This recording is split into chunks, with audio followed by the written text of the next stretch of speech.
Le bonheur qu'on recherche par égoïsme, en dehors du sentier du devoir, est chancelant, intermittent et transitoire. Il passe, ne nous laissant que solitude et regret.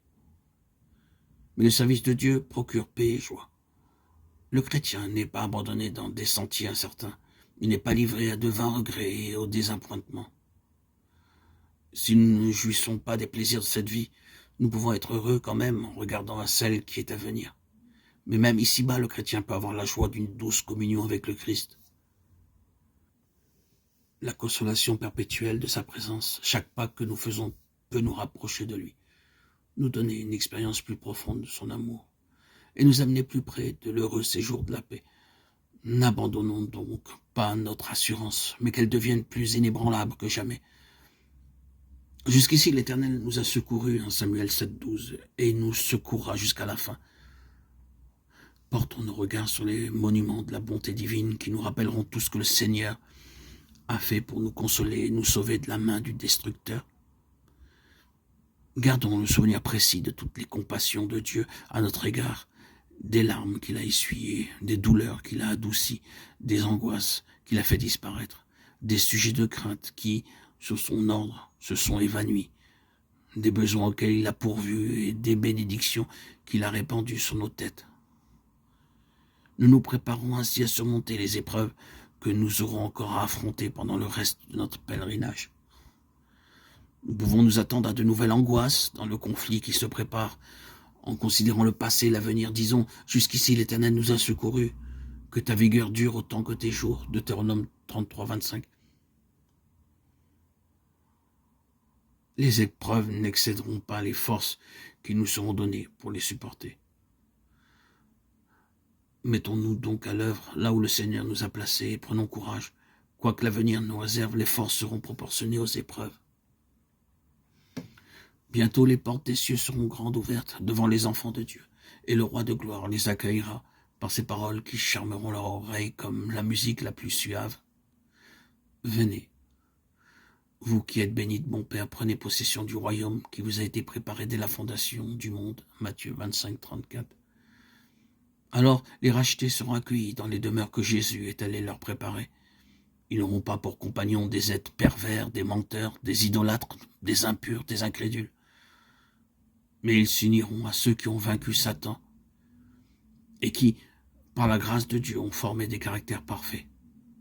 Toute tendance au péché, toute imperfection qui les afflige ici-bas aura été supprimée par le sang de Jésus-Christ. Et ils auront pour partage la magnificence de sa gloire, surpassant de beaucoup celle du soleil. En même temps,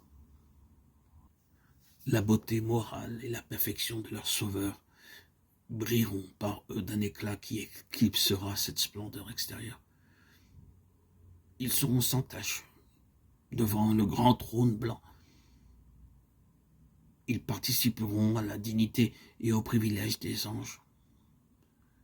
En vue du glorieux héritage qui nous est offert, que donnerait un homme en échange de son âme, Matthieu 16, 26. Il peut être pauvre et pourtant posséder en lui-même des richesses et une dignité supérieure à tout ce que le monde peut donner. L'âme rachetée et purifiée du péché, l'âme qui consacre au service de Dieu toutes les nobles facultés qui n'ont été départies à une valeur inexprimable. Aussi, chaque fois que sur la terre une âme est sauvée, cette nouvelle fait naître dans le ciel, en la présence de Dieu et des anges, une joie sainte et glorieuse qui éclate en chant de triomphe. À lui toute la gloire et les honneurs. Gloire à Dieu au plus haut des cieux et paix sur la terre aux hommes qu'il aime. Amen. Alléluia.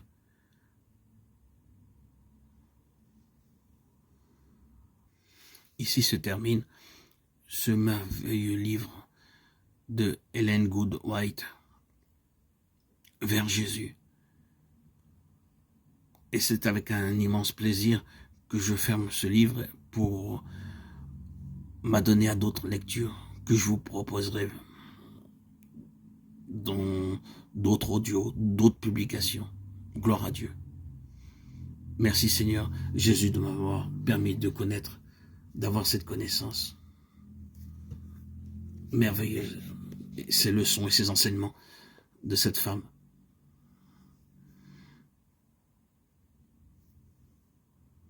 qui est venu par ses écrits nous faire partager son expérience, sa connaissance. Et elle contribue grandement. Pour ma part, cela a été le cas. Et pour d'autres qui ont écouté ou lu son livre, grandement à leur édification. Je me souviens, il y a maintenant plus de 5 ans, lorsque j'ai édité ma première chaîne, Jésus-Christ, Yeshua, le roi Messie, qui existe toujours, mais en dormance. Eh bien, c'est le livre que j'ai publié et republié plus de 4 à 5 fois, tellement ce livre m'a porté. Puis après, bien après, et c'est ce que je fais pour cette nouvelle chaîne aujourd'hui, Arnaud Joseph, ce fut Baxing, frère Verborn, frère Theodore Austin Spark, Jesse Penn Lewis et tous ces enseignants que je vous partage d'ailleurs, que j'ai la joie de vous communiquer leur enseignement.